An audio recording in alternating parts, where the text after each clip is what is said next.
ഇന്നലെ ഞാനൊരു പബ്ലിക് ബസ്സിൽ നിന്നുള്ള ഒരു വീഡിയോ ഷെയർ ചെയ്ത്. എന്താണെന്ന് വെച്ച് കഴിഞ്ഞാൽ ഒരാള് മനഃപൂർവ്വം എൻ്റെ ശരീരത്തിൽ സ്പർശിക്കുന്ന ഒരു വീഡിയോ. അതൊരു ആക്സിഡന്റ് അല്ല, ഒരു സെക്ഷൽ ബൗണ്ടറി വയലേഷനുമാണ്. ഫസ്റ്റ് എൻ്റെ മുന്നിൽ നിൽക്കുന്ന ഒരു പെൺകുട്ടിക്കുള്ള ഡിസ്റ്റർബൻസ് കണ്ടിട്ട് എൻ്റെ ഫോണിൽ വീഡിയോ ഓൺ ആക്കി ഇങ്ങനെ പിടിച്ചു. സമാധാനമായോ നിനക്ക്? ആ പാവപ്പെട്ട മനുഷ്യനെ നിന്റെ റീച്ചിന് വേണ്ടി ചെറുപ്പക്കാരനെ കൊലയ്ക്ക് കൊടുത്തപ്പോ, കൊന്നു തിന്നപ്പോ നിനക്ക് സമാധാനമായോ? പ്രിയപ്പെട്ടവരെ, നമ്മളെല്ലാം ഇതിനോടകം അറിഞ്ഞു കാണുമായിരിക്കാം. കഴിഞ്ഞ ദിവസം കോഴിക്കോട് നടന്ന ഒരു സംഭവം.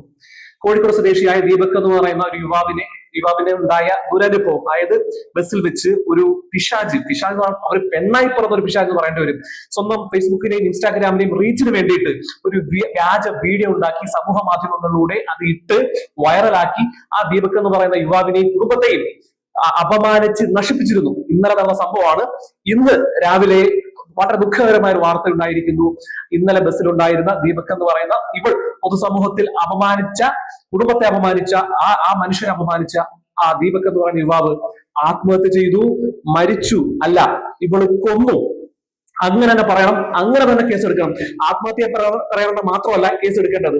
ഒരു വ്യാജ വീഡിയോ ഉണ്ടാക്കി സ്വന്തം റീച്ചിന് വേണ്ടി ഒരു യുവാവിനെയും കുടുംബത്തെയും ഇല്ലാതാക്കിയ ആ യുവാവിനെ കൊന്നു എന്ന് പറഞ്ഞ് തന്നെ കേസെടുത്ത് ഇവൾക്കെതിരെ മാതൃകാപരമായ ശിക്ഷ വിധിച്ചാൽ മാത്രമേ പൊതുസമൂഹത്തിനും ആ യുവാവിനും ഇനിയുള്ള എല്ലാ ആണുങ്ങൾക്കും എല്ലാ കുടുംബത്തിനും നീതി കിട്ടുകയുള്ളൂ.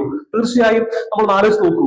കഴിഞ്ഞ കുറച്ചു നാളുകളായിട്ട് തുടങ്ങിയ പരിപാടിയാണ്. ഇതിനു മുമ്പ് വേറൊരു പെണ്ണ്, ഒരു വയസ്സായ ഒരു മധ്യവയസ്കനായ ഒരു മനുഷ്യന്റെ അടുത്തിരുന്നിട്ട് വീഡിയോ ഉണ്ടാക്കി അവൾ 5 മില്യൺ വ്യൂസ് അടുപ്പിച്ചിരിക്കുകയാണ്.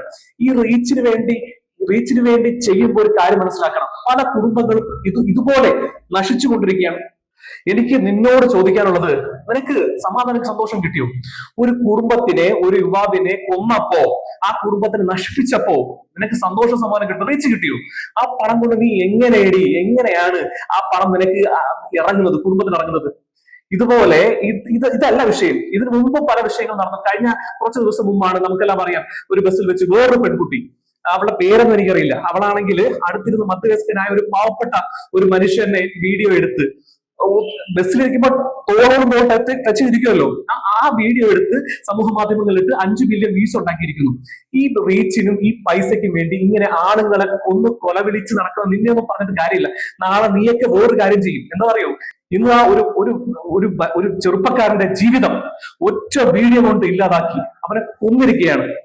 ഈ സത്യത്തിൽ ഇത്തരത്തിലുള്ള കാര്യങ്ങൾ വരുമ്പോൾ ഇവര് വീഡിയോ ഷൂട്ട് ചെയ്യുന്ന സമയം കൊണ്ട് പ്രതികരിച്ച് കേസ് കൊടുത്ത് നിയമപരമായി അങ്ങനെ നടന്നാൽ, ഇപ്പോ എല്ലാ ആണുങ്ങളും നല്ലവരാണെന്നാണ് പറഞ്ഞു വരുന്നത്, എല്ലാ ആണുങ്ങളും ചീത്തയുമല്ല. അപ്പൊ എന്ത് വേണം? ഇങ്ങനെ സംഭവിച്ചാൽ ആ സമയത്ത് പ്രതികരിക്കുകയും കേസ് കൊടുക്കുകയും അയാൾക്കെതിരെ നടപടി എടുക്കണം. അല്ലാതെ റീച്ചിന് വേണ്ടി വീഡിയോ എടുത്ത് ഷൂട്ട് ചെയ്ത് ഇങ്ങനെ ഓരോ മനുഷ്യനെയും കൊലയ്ക്ക് കൊടുക്കാനല്ല വേണ്ടത്. സത്യം പറയാൻ ഇത് സർക്കാർ ഇടപെടണം. സർക്കാർ ഇടപെട്ട് ഇത്തരത്തിലുള്ള വീഡിയോകൾ പ്രചരിപ്പിക്കുന്നതിന്, ഇത്തരത്തിലുള്ള കാര്യങ്ങൾ ചെയ്യുന്നതിന്, ഇത്തരത്തിലുള്ള വീഡിയോകൾ ചെയ്ത് ഇങ്ങനെ ആണുങ്ങളെ അപമാനിക്കുകയും ആത്മഹത്യയിലേക്കും ചെയ്ത് വിടുന്നതിനെതിരെ സർക്കാർ നടപടി സ്വീകരിക്കണം. ഇത്തരത്തിലുള്ള പെണ്ണുങ്ങൾക്കെതിരെ കേസെടുത്ത് പ്ലീസ് നിങ്ങളോട് സർക്കാരോട് കെഞ്ചി പറയുകയാണ്, ഇനി ഒരാണിനും ഒരു കുടുംബത്തിനും ഇങ്ങനെ ഒരു വിഷമഘട്ടം, ഒരു ആത്മഹത്യ ഉണ്ടാവാൻ പാടില്ല. അതുകൊണ്ട് സർക്കാർ ഇടപെട്ട് ഇത്തരത്തിലുള്ള സ്ത്രീകൾക്കെതിരെ കേസെടുത്ത് നിയമപരമായി ശിക്ഷിച്ച് കേരളത്തിനും ലോകത്തിനും മാതൃകയാക്കി കൊടുക്കണം. ഇനി ഒരാണും ഇത്തരത്തിലുള്ള വ്യാജ വീഡിയോ ഉണ്ടാക്കി ഒരു പെണ്ണ് റീച്ചിന് വേണ്ടി ആണുങ്ങളെ കൊലക്ക് കൊടുക്കാൻ സമ്മതിക്കരുത്.